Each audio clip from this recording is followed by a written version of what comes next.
Welcome back ناظرین، ہم واپس آ چکے ہیں اور آپ دیکھ رہے ہیں پروگرام گہری نظر سجاد میر کے ساتھ۔ بریک سے پہلے ہم بات کر رہے تھے پاک امریکہ تعلقات کے حوالے سے، اور اب جانتے ہیں کہ کیا واقعی جنرل مرٹس کا یہ جو دورہ ہے پاکستان کا پاک امریکہ تعلقات پر کچھ اثر ڈالے گا، کوئی فرق پڑے گا؟ جبکہ ہینا ربانی کھر کا بیان بھی ہمارے سامنے ہے۔ اصل میں وہ پہلے آپ نے جو بات بڑی اچھی کی کہ ہینا ربانی کھر کا بیان بھی ہے، لیکن آپ نے کہا کہ کیا کچھ تعلقات میں بریک تھرو آئے گا کہ نہیں آئے گا۔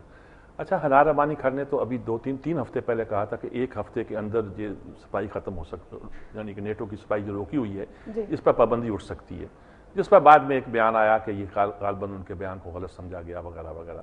وہ اس لیے کہ ہمارا جو اس وقت اصولی موقع، ایک تو ہمارے اصولی موقع بڑے ہوتے ہیں، مثلا اصولی موقع ہم بنا لیتے ہیں کہ پہلے کشمیر پہ بات ہوگی، پھر کسی اور مسئلے پہ بات ہوگی، اور بعد پھر ہم دوسرے مسئلوں پہ کرنا شروع کر دیتے ہیں۔ تو ہمارا اصولی موقف یہی رہا ہے اس معاملے میں کہ جو فیصلہ ہے وہ پارلیمنٹ کو کرنا ہے۔ ہینا ربانی کھر نے بھی کہا کہ اب اس پہ پارلیمنٹ میں کرنا ہے۔ ویسے ایسے فیصلے پارلیمنٹ میں نہیں ہوا کرتے، اور پاکستان میں تو یہ فیصلے پارلیمنٹ کی قراردادوں پہ ہوتے تو بہت پہلے ڈرون حملے رک چکے ہوتے۔ یہ فیصلے فورن پالیسی کے معاملات، خاص طور پر امریکہ اور انڈیا کے ساتھ ہمارے تعلقات، ہمارے ہاں سمجھا جاتا ہے اور کہا جاتا ہے کہ یہ فوج طے کرتی ہے، اور اس معاملے میں بھی ہوگا کہ یہ جی بہت سی مسئلہ جو تو وہاں سے 2-3 بار آیا کہ گراسمین آنا چاہتے تھے، وہ جو اب ہمارے اور افغانستان کے پاک پالیسی کے جو اب وہ ہیں انچارج، وہ آنا چاہتے تو ہم نے کہا معذرت کی کہ آپ ہمارے آنا آئیے، انڈیا سے افغانستان چلے جائیے، پھر واپس جائیے، ابھی کچھ یہاں آپ کے کرنے کا کام نہیں ہے، تاثر غلط پھیلتا ہے۔ اب جنرل مرٹس جو آنا چاہتے ہیں یہ سینٹ کام کے کمانڈر ہیں۔ سینٹ کام جو وہ امریکہ کی وہ فوجیں جو اس علاقے میں رہتی ہیں انہیں سینٹرل کمان کہتے ہیں۔ اس کے کمانڈر جو ہیں وہ عموماً پاکستان میں ایسے آیا کرتے ہیں، جنرل زینی فلاں فلاں، جیسے ان کا گھر ہے صحن ہے، کیونکہ وہ تو جنگ لڑ رہے ہیں نا افغانستان میں، انہی کی کمان ہوتی ہے۔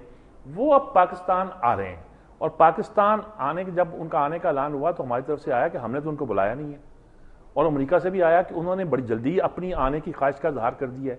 ان کو تو روکا گیا تھا کہ وہ یہ بات نہ کریں، گراسمین کو بھی کہا گیا تھا جب تک کہ پاکستان سے اشارہ نہ ملے، اور پاکستان اشارہ جو ہے پارلیمنٹ کی طرف سے دینا چاہتا ہے، اور پارلیمنٹ کی طرف سے اشارہ ہے، اس کی کمیٹی نے تو اپنی جو ڈیلیبریشن کرنی تھی وہ کر لی ہیں، وہ پیش بھی کر دی ہوں گی، اس پہ غور کر لیں، فیصلہ آ جائے گا۔ غالباً اصل بات یہ ہے، آپ پوچھو گے اصل بات پھر کیا ہے؟ بالکل، جو اصل بات ہے اس کے پیچھے وہ کیا ہو بات یہ ہے جی کہ جو ہم مانتے نہیں ہیں وہ ہے ٹریک ٹو ڈپلومیسی۔ اندرون خانہ ظاہر ہے کہ بات چیت شروع ہو رہی ہے، ہم نے کچھ رعایتیں بھی انہیں دے دی ہیں، مثلا ہم نے خبر آئی کہ فضائی راستہ کھول دیا ہے، اب انہوں نے کہا جی ہم نے فضائی راستہ بند ہی کبھی نہیں کیا تھا۔ چلیے اس بات کو آپ نے، لوگوں کا اس پر اعتراض بھی بہت ہے، ڈر بھی انہیں ہے۔ دفاع پاکستان کونسل کہتی ہے کہ ہم رستہ روک لیں گے۔ لوگوں کے ایک بہت بڑا طبقہ ہے جو بہت کچھ کر سکتا ہے۔ ہمارے یہ جو خود کو حملے ختم ہوئے ہیں، بہت سے معاملات میں ہم بہت اچھے انداز میں اس وقت ہمارے معاملات چل رہے ہیں، تو ہم بڑے طریقے سے سوچ سمجھ کے بہت سی باتیں کرنا چاہتے ہیں۔ یہ خبر بھی تھی کہ ٹرانزٹ ٹریڈ کے ذریعے سے افغانستان کو جو سامان جاتا ہے اس میں ہم کچھ امداد ان کی بھیج رہے ہیں، کچھ کر رہے ہیں۔ کچھ یہ تھا کہ ہم کہتے ہیں کہ تم یہ کرتے ہو اور اس کے بدلے میں فری اپنا سامان لے جاتے ہو، اور اس بدلے میں ہمیں جو پیسے دیتے ہو وہ کہتے ہو ہم ایڈ دے رہے ہیں، اور جب چاہتے ہو بند کر دیتے ہو۔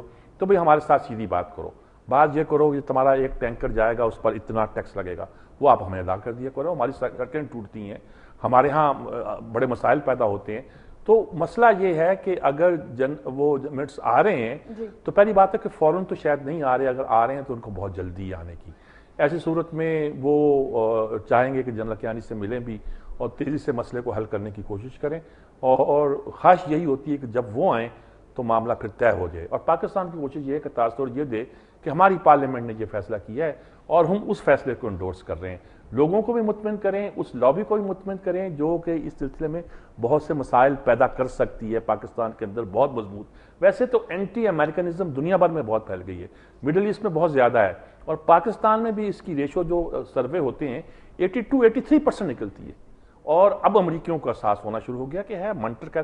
دیکھیے افغانستان میں وہ دندناتے پھرتے تھے، اب کیا قرآن جلنے کے واقعے کے بعد اب اوباما نے کہا لگتا ہے کہ افغانستان سے واپسی کا مرحلہ آن پہنچا ہے، ہماری رخصتی کا مرحلہ آن پہنچا ہے صاحب، اب ہمیں جانا پڑے گا۔ یہ ایک فکرہ بتاتا ہے کہ ان کے ذہن میں کیا ہے، انہیں جانا پڑ رہا ہے افغانستان سے، اور انہیں جانا تھا، اب وہ اپنی رائے ہمہ وہ بھی ہموار کر رہے ہیں، اب وہ بات چیت کر رہے ہیں اسٹریٹجک پارٹنرشپ کی، کل ہم نے ذکر کیا تھا افغان حکومت کے ساتھ۔ اسٹریٹجک پارٹنرشپ کا مطلب ہے کہ جب ہماری فوجیں کمبٹ فورسز چلی جائیں اور کچھ ہمارے اڈے وہاں باقی رہیں تو اس کا کوئی جواز پیدا کیا جائے۔ تو ساری چیزیں امریکہ کے ساتھ ایک مشترکہ طور پر طے ہونا باقی ہے.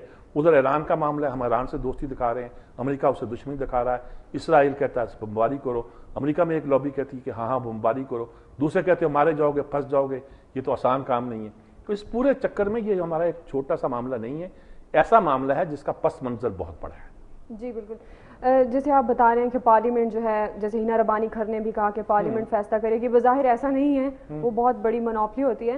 ابھی جیسے آج کا اگر ہم دیکھیں تو عدالت جو ہے ہماری آج خاصی مصروف رہی, بہت بڑے بڑے کیسز ڈسکس ہوئے. وزیر اعظم کا توہین عدالت کیس ڈسکس ہوا, نرگس سیٹھی کا کیس ہوا, یہ وحیدہ شاہ کا مقدمہ جو ہے یہ بھی ڈسکس ہوا. اس کے علاوہ ایبٹ آباد کمیشن بھی ہوا.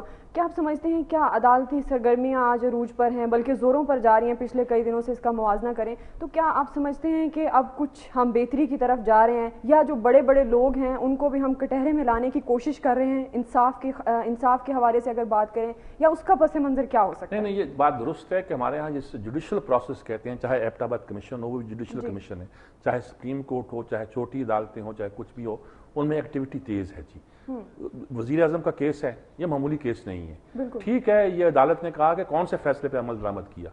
آج نرگس سیٹھی نے کہا جی وہ دیکھو نا, آپ نے کچھ افسروں کو ترقی کے بارے میں فیصلہ کر دیا تھا, وزیر اعظم نے مان لیا, حالانکہ عدالت اسے بول دی انہوں نے انہی لوگوں کے بعد میں ترقی دے دی تھی. نرگس سیٹھی شامل تھی, یہ ایڈیشنل سیکٹری تھی, ان کو آؤٹ آف ریٹرن ان کو بنا دیا گیا تھا سیکٹری, فل سیکٹری. تو پھر سارے کیسز کو بدلا گیا. وہ ایک بات ہے, لیکن اس بات میں کوئی شک نہیں ہے کہ عدالتوں کے اس پورے پروسیس کی وجہ سے حکومت تھوڑی سی اپنے اس جو ہٹ درمی ہے اس سے بھی باز آئی ہے. پھر دیکھیں نا جی, یہ چھوٹا واقعہ نہیں ہے ایبٹ آباد کا. جی یہ جو کمیشن قائم ہے, ایبٹ آباد کمیشن ہے, میمو کمیشن قائم ہے, جی اس پہ الگ ہو رہا ہے. حالانکہ انٹر لنک کے سارے معاملے تھے, میمو کمیشن بھی اور ایبٹ آباد کا واقعات بھی. اور اس بات کو طے کرنا باقی ہے کیا سچ مچ پاکستان پر کوئی غیر ملکی طاقتیں جو ہیں ان کا اور ہے انفلوئنس. ہمیں مان لینا چاہیے, ہم چھوٹا ملک تو ہے اور سپر پاور ہم پر کنٹرول کرتی ہے, لیکن ہم کتنا اسرٹ کر سکتے ہیں. دیکھیں نا, اس خطے میں اس وقت چین کے بھی انٹرسٹ ہیں, اس خطے میں اس وقت ہم روس میں پیوٹن آیا, وزیر اعظم نے ان سے بات کی ہے. ہم نے کبھی روس کے ساتھ اپنے معاملات کو سیٹل کرنے کی کوشش نہیں کی ہے. جی اور روس کے ساتھ ہمارے معاملات اب سیٹل اس لیے ہو سکتے ہیں کہ روس اور ہمارے دوست چین کے تعلقات اب اچھے ہیں, اور روس کے ساتھ معاملات جب تھوڑے سے بہتر ہوتے تھے, اسٹیل مل انہوں نے بنا کے دی ہے, وہ اسٹیل مل اب بھی ہماری ٹھیک کر سکتے ہیں. ہماری جتنی کیپیبلٹی ڈیفنس کی ہے, جو اب ہماری اپنی کیپیبلٹی ہے, وہ ساری کی ساری ہمیں چین سے ملی ہے. امریکہ سے تو کچھ نہیں ملتا, F-16 ملتے ہیں, جب چاہتے ہیں اس کو روک لیتے ہیں, جب چاہتے ہیں دے دیتے ہیں, جب چاہتے ہیں اپنے گوداموں کا کرایہ بھی لے لیتے ہیں جہاں رکھے ہوتے ہیں انہوں نے روکنے کے عرصے میں, اور اس کے بدلے میں کہتے ہیں گندم خرید لو, یہ پیسے ہیں تمہارے پڑے ہوئے, اب جہاز تو نہیں دے رہے, گندم خرید لو. تو اس طرح کی ساری باتیں امریکہ کے ساتھ تو ہماری ہوتی رہی ہیں, لیکن سیدھی بات یہ ہے کہ جوڈیشل پروسیس کی وجہ سے لوگوں میں بہت سی جان پیدا ہوئی ہے. ایبٹ آباد کمیشن بھی ہے, میمو گیٹ کمیشن بھی ہے, یہ بھی ہے, آج وحیدہ شاہ کا فیصلہ آ گیا. یہ ہوا تو چیف الیکشن کمیشن کے تحت, چاروں الیکشن کمیشنروں نے یعنی پانچوں نے مل کے فیصلہ کیا ہے, لیکن ایک جوڈیشل پروسیس تھا نا جی, جس کا مطلب یہ ہے کہ اگر انصاف کے لیے یہ عمل ہمارے ہاں چلتا رہے. اب دیکھیے فوج ذرا پیچھے چلی گئی ہے, بیک ٹاپ میں چلی گئی ہے. اب لوگ یہ نہیں کہتے فوج ٹیک اوور کر رہی ہے, اب لوگ یہ نہیں کہتے فوج قبضہ کر رہی ہے, بلکہ جو بھی اپیل کرتے ہیں چیف جسٹس سے اپیل کرتے ہیں, چھوٹے چھوٹے مسائل کے لیے وہ اپیل کرتے ہیں. لاپتہ افراد کے کیس ان کے پاس چلے گئے ہیں. اچھا, اب یہ بھی نہ سمجھا جائے کہ جی اب عدالت ہی ہماری انداتا ہو گئی ہے, مائی باپ ہو گئی ہے, لمیٹیشن بہت ساری ہیں.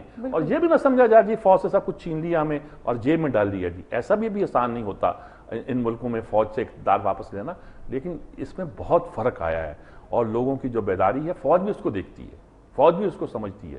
یعنی کہ یہ مینڈیٹ لے کر بیٹھا ہوا 2/3 اکثریت کا مینڈیٹ نواز شریف, فوج قبضہ کرتی ہے تو سڑکوں پہ لوگ نہیں نکلتے, فوج پھانسی لگاتی ہے بھٹو کو, لوگ سڑکوں پہ لوگ نہیں نکلتے.